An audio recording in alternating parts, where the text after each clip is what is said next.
Assalamualaikum warahmatullahi wabarakatuh.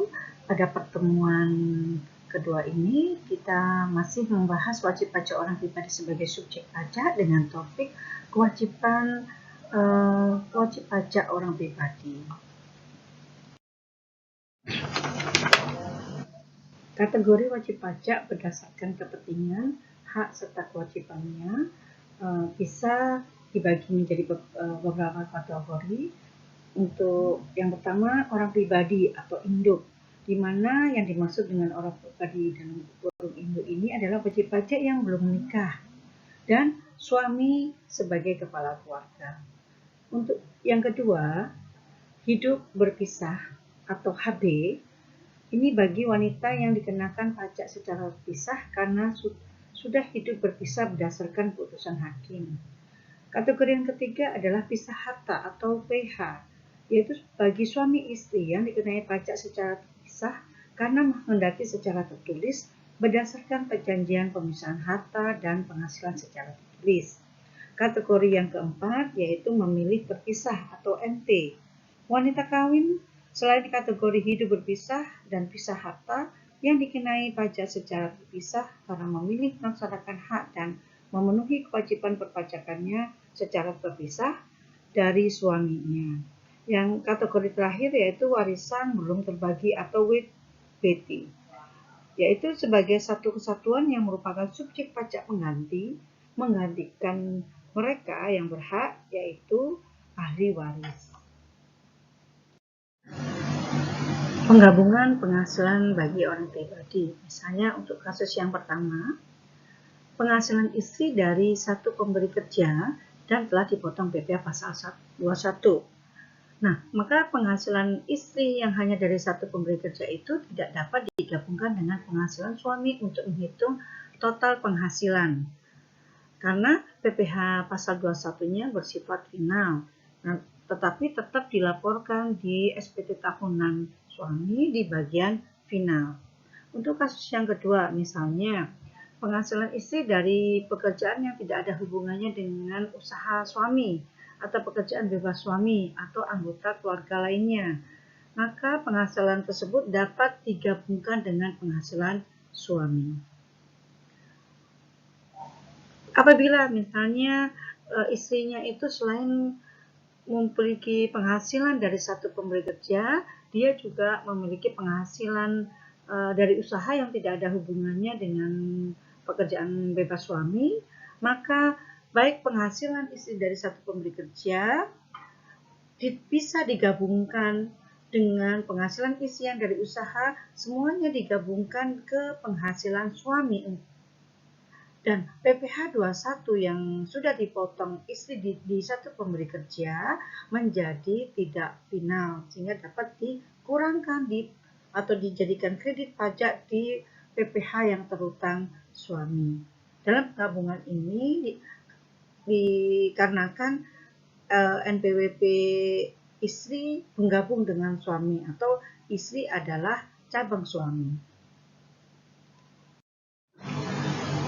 Apa saja kewajiban wajib pajak orang pribadi? Yang pertama adalah melakukan pendaftaran nomor pokok wajib pajak.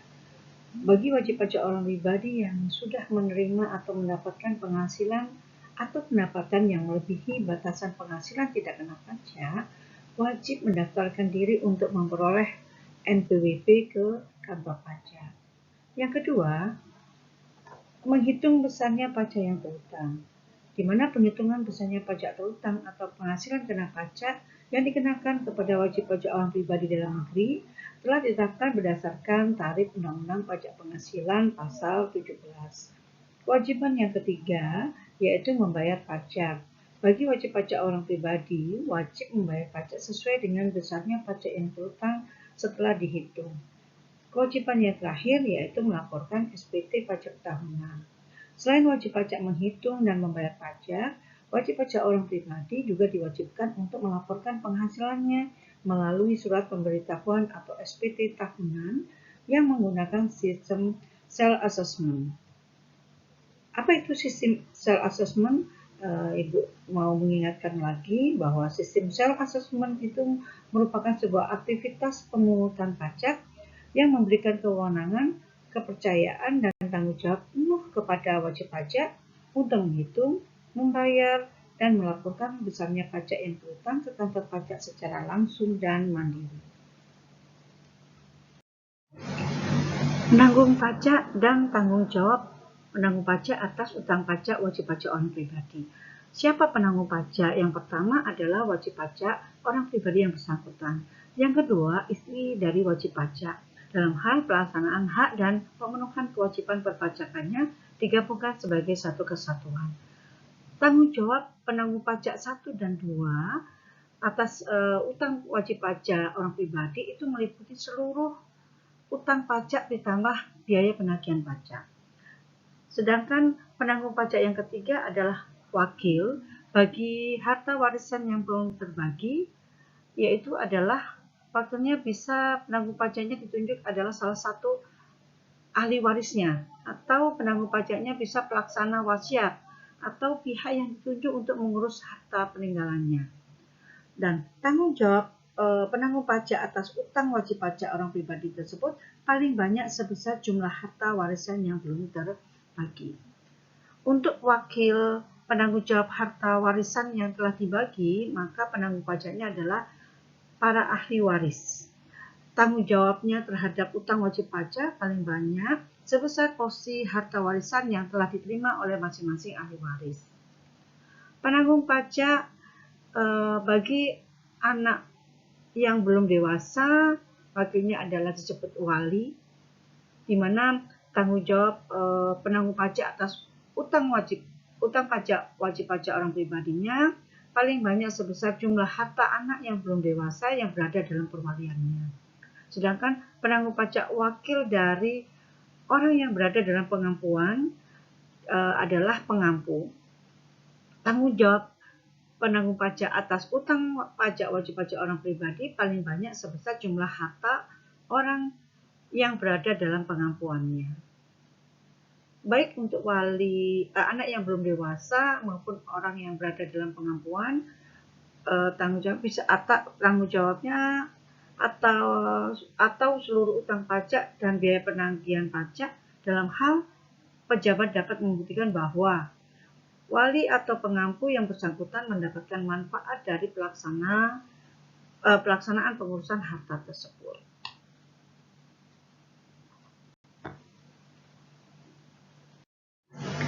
Di wacana rancangan undang-undang KUHP yang sedang digodok sekarang, bagi wajib pajak orang pribadi itu kurang dari 1% jumlah wajib pajak orang pribadi yang menyetor PPh memiliki penghasilan kena pajak di atas 5 miliar.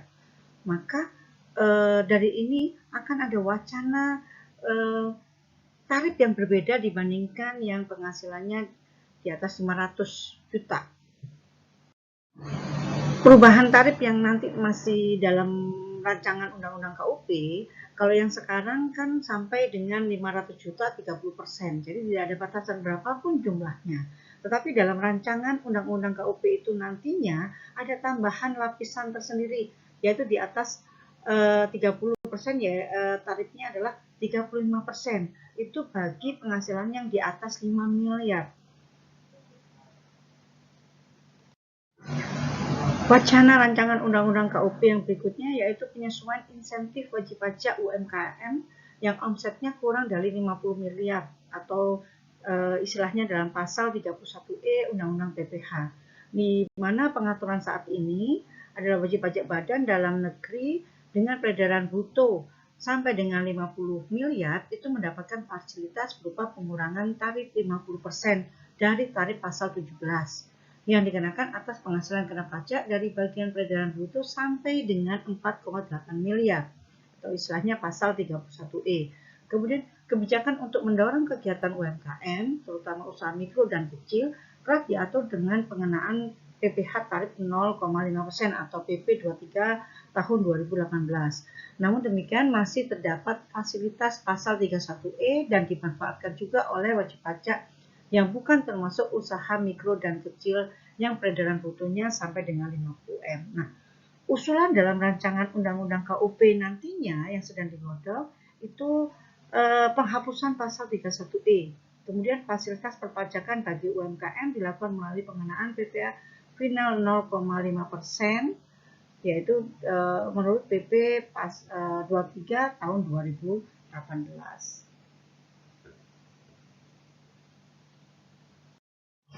Materi diskusi yang pertama, bulan September 2021 ini Hendra dan Hani sedang mengajukan proses perceraian pada Pengadilan Agama. NPWP Hani mengikuti suami atau Hani adalah cabang suami.